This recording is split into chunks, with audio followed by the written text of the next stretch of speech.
Olan, I don't think you remember me, but I spoke to you about 2 to 3 years ago at Is that was Comic-Con. it? Yeah, Comic-Con. Yeah. I was about to Yeah. say Comic-Con. Yeah. So I wanted to say congratulations on a Oh, season 3. thank you so much. I am Yeah. so happy and so proud of you and your team. How are you feeling about this whole thing? Yeah, I'm feeling good. I mean, I think this is our best season yet. I mean, it's definitely taken all the good things from season 1 and season 2 and basically threw it into the season 3, and just the fact that we got to make it at home is even more weird and strange, but we did it. I was wondering about the timeline of season 3, like how much of it was produced at home. Yeah, I mean, we got hit right when we started records, actually, like around the 3rd episode. And so boy. kind of having to figure out how do we get microphones to people? We have to build these kits. I had to build this booth behind me of just like essentially this record. I had to get a microphone. I know too much about audio engineering now. But pretty much everybody had to become their own recording audio engineers, and they're recording in their closets. It's like it was madness. And yeah, it was crazy. Wow, season 1 and 2. Like I actually went back to rewatch season 2 and I forgot how crazy bizarre you guys went. Just even by episode 6. I forget which episode it was, but it's the one where they were marking their territories by peeing everywhere. Yeah, too. Yeah. And I forgot about that and I was eating. I laughed way too hard on that one. Yeah. So, just for funsies, as Gary, how would Gary describe the past 2 seasons?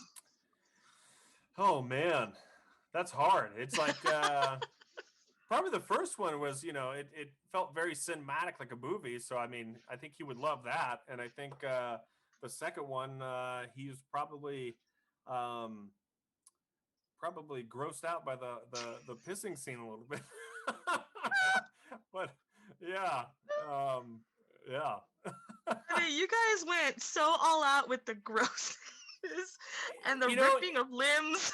Yeah, that season was like, we just got a lot of notes from the network to kind of make it funnier, and they wanted more standalone. They wanted it to go right next to American Dad, and we did it. We attempted to do it, and it just took the show in a weird area for sure.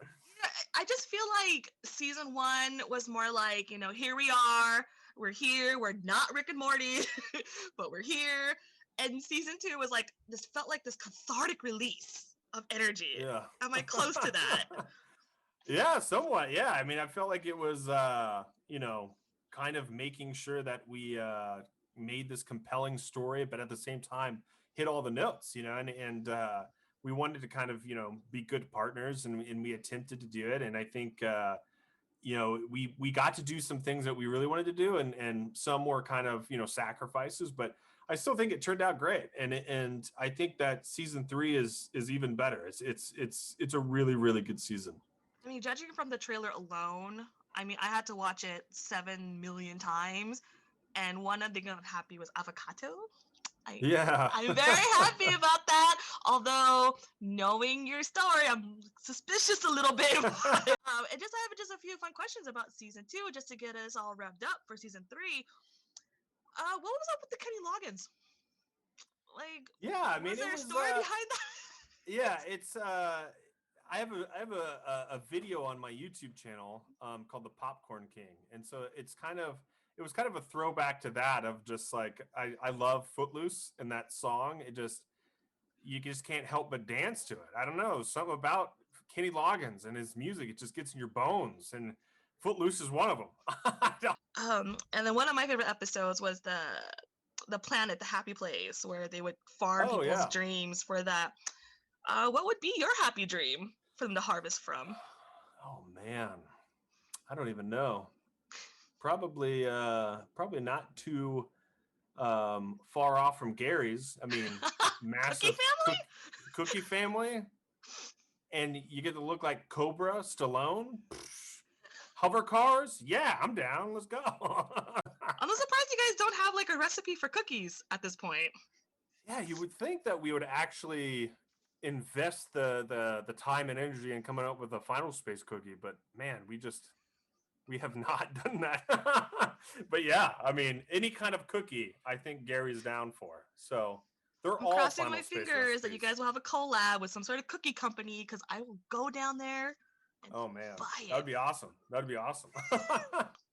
Now that we're up to season 3, I have a really good question. Why does the group even follow Gary at this point? Why follow him? Yeah, I think he's not necessarily the leader that you would think you would want, but I think he's the leader that kind of keeps everybody together. He's so earnest in how he treats everybody, and he loves everybody so much that everybody else has like issues with people and stuff, but he's the person that just kind of keeps them together. And I think that's why they kind of they like him. And I think everybody, I don't think there isn't like a designated leader. I think it's between the three of them, Avocado, Quinn, and Gary. Mm-hmm. And I think it's kind of like Batman, Superman, and Wonder Woman. So it's like I don't think there is necessarily a leader, but I think that Gary is a part of keeping everybody together. Would you follow Gary? Me? Mhm. Yeah, I would follow Gary. Heck yeah. He knows how to have fun. Yeah, and he's emotional. Like he's everything. He's the whole package. You give some really great content on Instagram. It's very raw, very personal, which is another reason why I'm pretty sure you have a lot of fans. Um, I mean, there's a lot of you and Gary, where we see the Mm-hmm. VO in the first season, and then you doing Instagram or whatnot. And you also speak a lot about how you felt and like your mental health. So, how's your mental health going on right now, especially from the beginning and then the last year? Like, Yeah. how are you doing overall with that? Yeah, I'm doing good. I mean, I think, obviously, that pandemic hit everybody at a Mhm. weird point in time, and everybody thought it was going to be like 3 weeks. I don't know why everybody thought 3 weeks. It Yeah, was it like, wasn't yeah, going to be this will 3 weeks. be 3 weeks, um everybody kind of goes through certain things during certain times, but for me, life just kind of slowed down so much that I'd been going so fast that I kind of started to process a lot of the things that I kind of like, I'll address that later. And so Hmm. one of them was, the tornado hit my shop, my cat, Yeah, basically dog yeah. killing my cat. And there was a lot of different things that, just kind of resurfaced. And yeah, I mean, right now I'm doing good. It's all a part of kind of finally dealing with that stuff and Hmm. kind of, constantly moving forward. And the process that you went with dealing with that, and just like, will we see some of that manifest in season 3? Yeah, I mean, there's definitely a lot of emotion in this season, and some raw emotion too. I mean, and Hmm. even Coty, who voices Avocado, there was a time I remember we stopped recording and he was just crying because it was Wow, it was a very Cody. emotional Wow. scene, but he was also dealing with stuff. Like Mm. everybody kind of deals with stuff and they kind of Hmm. release it. And in this season in particular, everybody just kind of poured themselves into the show because it was an Hmm. outlet. Hmm. And everybody was like, what do we do? What are we doing here? But they Yeah. finally found this outlet, and it was the show, and they just all poured Mm. themselves into it. And so Coty, I remember he was going through some stuff, and we recorded this pretty emotional episode, where it's Mm. me and him back and forth. And I remember there's a moment he just needed a minute to collect himself, and Wow. he's like, dude, I'm glad we're friends. And I'm like, Oh. yeah, dude, absolutely. And and it was just kind of like a weird moment, where we just kind of, hugged it out, and he just Mm. went on his way. But he was dealing with like other stuff. And Mhm. it was just kind of a thing where, we're able to kind of process that information out in a really positive, meaningful way. Oh, that's so amazing. Like, I mean, just from meeting you guys like a few years ago, and I know you guys like really bonded. So I can't even imagine like 3 years later, like how even Yeah. closer. Because the thing that hit me the most with second season was that there seemed to be this overall theme about loneliness. Yeah. that was permeating everything. And judging from season 3, Yeah. it looks like about kind of like self-doubt in a situation like that. Yeah. I mean, there's definitely a lot of that, and I think yeah, season 1 and season 2 dealt with a lot of loneliness, and that's kind of like an overall theme, you know, in the show.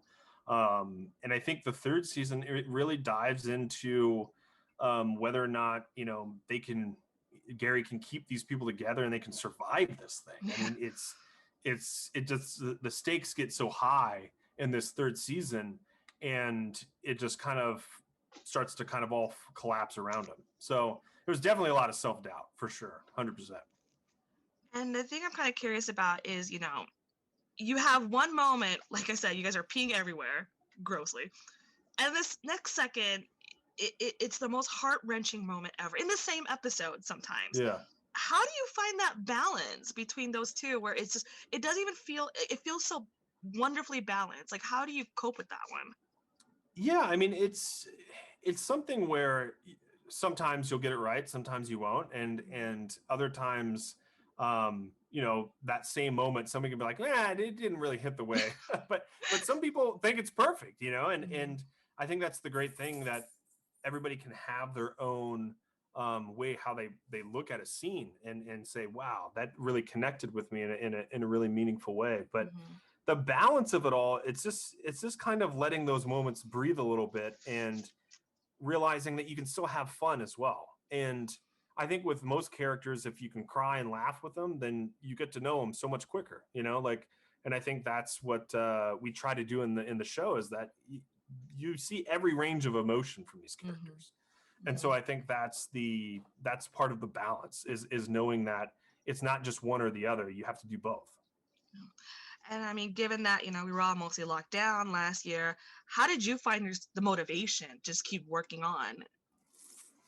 Yeah, I mean, it's part of it was, you know, in the back of my brain, I wanted to make sure that everybody still had a job, you know, because I know that people were like losing their jobs. And if I kind of stumbled or stopped or said I couldn't do something, then a lot of people would be out of work. And I didn't want that. So that was kind of a big motivation for me for a long time into the show, until we got to a firm ground of like, okay, we're still good, you know? Because a lot of shows were stopping production, and, you know, luckily we were able to still keep going. And that was a huge, amazing thing. So yeah, I mean, I think that was one of the big things, is making sure that everybody just had a job, you know? One of the things I thought was really awesome about Final Space and everything is how international it became. And I know in your documentaries you were in Germany, which I think is so awesome. Like, what's your thoughts on that? Like, your international craziness fame. Yeah, I did not expect that at all. And I didn't really know that it had done so well overseas until really like last year, where there was like, oh, it's kind of a hit in France. I'm like, why? France? What? France too? Yeah, it's like France. It's like a big hit in France, apparently. And then, you know, obviously Germany and Spain, it's doing really well. And I think it's because the Netflix is so easy accessible that it was just such an easy watch for them, and they just kind of digest it in a bingeable fashion. So I think that's why it kind of did so well over there, is they were getting to see it in its complete form, where over here it's like everybody's dissecting episode by episode by episode. And then finally, when they get to the episode that they understand what's going on, they're like, oh wait, maybe I've been too hard on this thing. But yeah, I think it's amazing. It's awesome that people are really connecting with it. Something that you spoke about in one of your video, I think it was a documentary on YouTube, how everybody has to shield themselves, like for anxiety and all that stuff.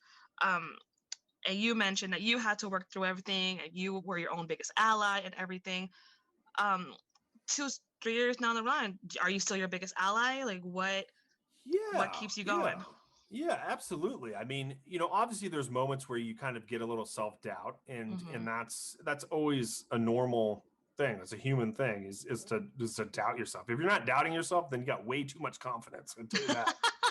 But yeah, a little bit of doubt is good. You know, you don't want to be too confident, but yeah, I think I'm still my biggest ally, in the sense that, you know, I know what I'm capable of, I know what I can do, and I know that if something's good, I know it now. You know, like I'm starting to get to that point where I'm like, no, this is good, and you should be proud of this. Like, don't get upset about this. So I think, yeah, it's definitely about trying to be your biggest ally, for sure, 100%.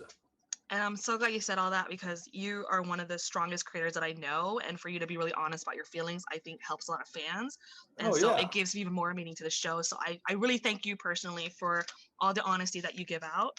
You don't really see that a lot. I love all the voice acting cameos. Like Jane Lynch, I think. Who else would it be? I can't even imagine. Will we get to see any surprising voice acting in season 3 that you could divulge, or they're gonna be all secret? Yeah, it was definitely difficult casting this year because we got hit right at that time, and so unfortunately, a lot of the casting choices that we wanted to do didn't have recording studios. Okay. So we didn't really get to cast the people that we really wanted to. But we just kind of used a lot of in our in-show talent, essentially, like Tom Kenny and stuff like that. So probably not in the same way that season 2 did it or season 1, but I think, there's definitely a few people that pop up in a meaningful way. Now, the ones who didn't have recording studios, and I'm assuming you reached out to them. Do you think they'll want to work with you again later on? Oh yeah. I'm pretty positive. I think it's hopefully it's just essentially when things get back to normal. But I'm just hoping for season 4. I just want the show to keep going. me too. Everybody, yeah, absolutely. Do you ever look back on the episodes and they hold a different meaning now? Yeah. No, yeah. I mean, I just kind of randomly, I walked in like it was a couple days ago when I guess when it went on HBO Max, my wife was watching it. I'm like, what are you doing? Like, why are you watching this show right now? It's like, just got to support the show. It's like, okay. And so, I kind of got to see a few, glimpses of it. And it's so weird just kind of sitting there and, season 1, just like, I start picking apart the threads, like, oh man, I wish I would have done that differently or this. But there's some like really poignant episodes that, during the production of it, I was like, wow, that's actually, I wonder what I was going through at that moment, because it's hitting a little bit different today. But yeah, I think it's impossible not to look back on it and view it in a different lens. And I know, like, in season 2, you still threw in a lot of like sci-fi and anime references. I saw the Dragon Ball thing that those two were doing. I saw it there in the background. Are we going to see a little bit more of that? Are you going to be a little bit sneakier with the references with season 3? Yeah, I mean, I think season 3, there might be a few references. I'm trying to scratch my head because somebody was like, I hope there's more references. I'm like, put references in there? I don't even know. Like, I think we did. I think we I think there's a couple that are kind of really fun. What are your current reads and listens right now, just for funsies? Yeah, I mean, really, I've just been listening to a lot of soundtrack music because I'm trying to edit this little trailer for the Lions plays. And I'm also excited about that too. yeah. And been listening to a lot of that. And, as far as reads go, it's just, just staying up on news and stuff, boring stuff. I've been so busy working on the show, I haven't had a lot of time to dive into a bunch of reads. You need something kind of monotone to balance out the crazy that you're about to give us. Yeah. Anything you would like to mention for fans that haven't experienced Final Space yet, for them to check it out now? Yeah, I mean, I think it's it's a really fun show. There's not a lot of, it's not a hard entry point into it, and it's just really thrilling, and it will hit you with some emotion, it will hit you with some laughs, it hit you with some action. It's a lot of fun, and give it a watch. What's the worst that can happen? You don't like it. What's the worst that could happen? I love that's such a thing.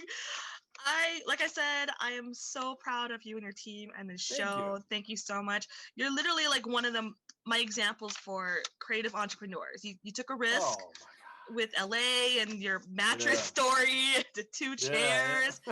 You worked hard at all your stories. So I want to say thank you for all of that, because that means a lot to me, and I know to a lot of fans for all that. Thank you so much. I'm looking forward to season 3. Yes. All right. Perfect.